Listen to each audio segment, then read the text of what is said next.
How long did it take you to get to St. Lo? About 6 weeks. Let's just say more or less, I'm going to guess about July, the middle of July, more or less. 6 weeks, give or take. And then from there, why we broke out and went into Paris and liberated Paris because the Germans were in full retreat by that time.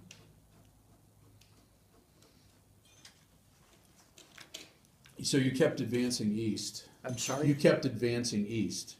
Advanced, and then we'd have to pull back sometimes for security because the Germans would counterattack, and or they'd come around behind us and hit us in the flanks. So we had to give up a lot of positions that we had gained the day or sometimes a couple of days before, and then back up and then counterattack.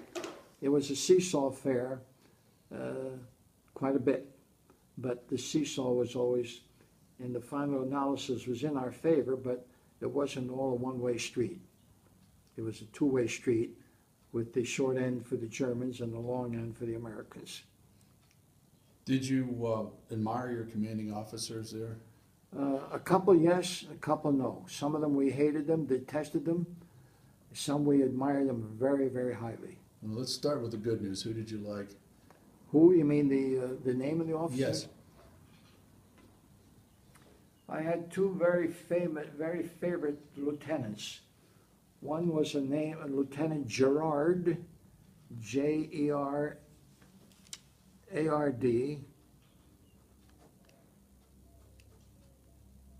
No, he's American, not Canadian. He's American. Yeah. American, oh yes. Yeah, Yeah. they're all American. Yeah, yeah. Okay. And the other lieutenant I admired very much was Lieutenant D. Caesar, D.E. and Caesar, after Julius Caesar. Great guys. And this is the 8th Infantry Division, 43rd Field Artillery Battalion.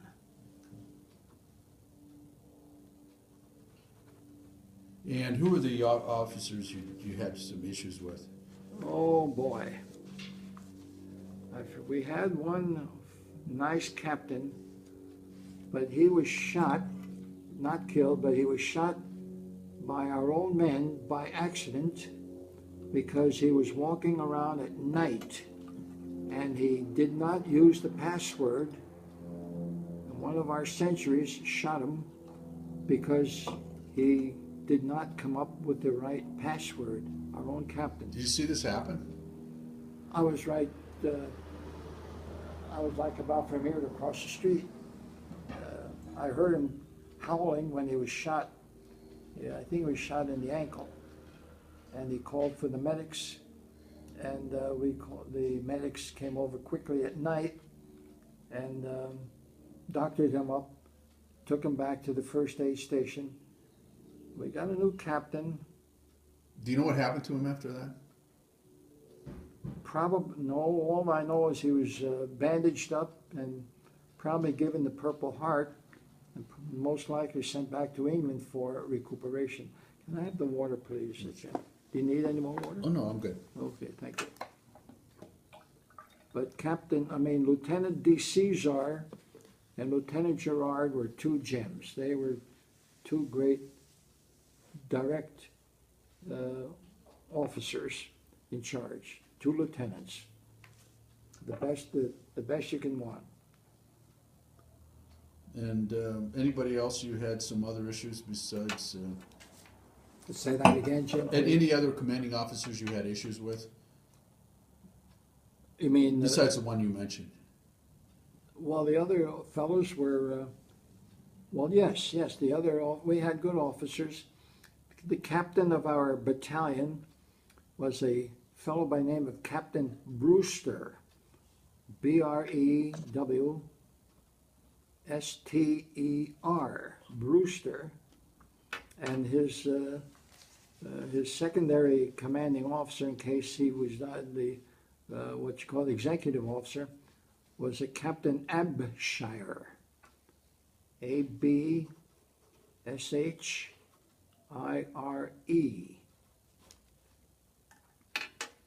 And somewhere after, let me think here, somewhere after the Hurricane Forest, Jim, Captain Brewster was transferred, and we don't know where he went or why. He was a good fellow, probably used in some other department. And Captain Abshire, who was his chief executive officer, was promoted to take his place, to fill his empty rank. When you arrived in Paris, this was around July of Yeah, 44. let's say, let me think, Paris. I'm going to say, let's go to August. Jim. August. Yes. So we got a little time between Paris and then Hurricane Forest. Oh, Yeah, so what happened there?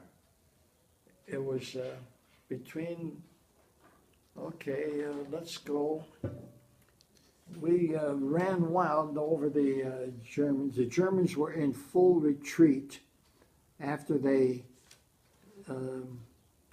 gave up on Paris. After they withdrew from Paris, gave up Paris, they were in full retreat, and they ran back by the thousands back to their homeland, which would be Germany, of course. Okay. What was it like for the French civilians there? Where you were greeted as liberators? Oh, the civilians just loved us. They Yeah. threw flowers at us. They gave us cognac. They gave us all kinds of fresh fruit, melons, peaches. What was the other thing? Calvados, which was the whiskey for the common whiskey. I was not a drinker, by the way, but they gave us cognac and many, every kind of a welcome you could think of. Flowers they would throw on our trucks as we rolled by, but we couldn't stop because we were pursuing the Germans very, very, very rapidly in order to keep them moving and to capture any of them that we could. But we didn't capture too many. The Germans had retreated very, very, very methodically to where they didn't lose any men or materials, because they would need it all when they got back to their home country to defend their home country. We've heard stories about some of the French women who had taken up with the German troops. Oh, yes. At this point, after the liberation, it didn't go so well for them. I saw personally many such cases. And I'm glad you brought that up, because it's very rarely mentioned. And if I do mention it, I run into a great deal of doubt as to really what had happened. The situation with the French girls, the single girls, I would guess, certainly not the married women. The situation with the French girls was as such. I've personally witnessed this. It occurred mostly in the provincial provinces of Normandy, which were very small villages. The French société, if I could say that word, was very, very provincial at that point. A woman's lib was about as far away as the planet Mars at the time. Not so in Paris, however. But Paris is much more of a wide open city. But there were many French girls, most likely even peasant girls, Jim, and they would buddy up with a lot of German officers while Normandy was occupied before the American invasion. And of course they extended physical favors, sexual favors, if I may be so direct. And the German soldiers, the German officers and soldiers would give them all kinds of special rations, special favors, food, gasoline, which was a very scarce commodity at the time, a black market commodity, I might add, and many other clothes, socks in other words, for the men in the family, and many other types of benefits. Now, of course, when this happened, the French underground men who were scattered around and positioned around, who were more or less spies against the German army. They were helpless because they were outnumbered, and if they made any objection, the Germans would take them and shoot them, give them they give them the firing squad. So the French girls knew this, but they took advantage nonetheless. However, the French underground, the FFI, they were called, French forces of the interior, who would do what they could to sabotage or otherwise harass the German occupation. They kept in mind who these girls were or are. I don't know how they kept track of them, but they knew them, and they wrote down their names, their addresses, and whatnot. So when Normandy was finally acquired or taken over by the Americans, and the Germans retreated, naturally the German officers and the German let's call it the glamour boys, they had to retreat, and the French girls were left back to their home status.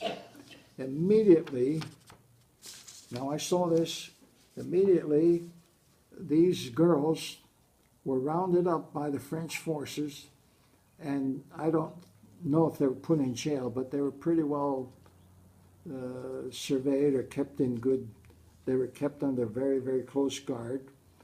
And on a Sunday morning after Catholic Mass, that province of France was all strong Catholic at the time. And these girls were literally pulled and yanked into the church courtyard after Mass by these men.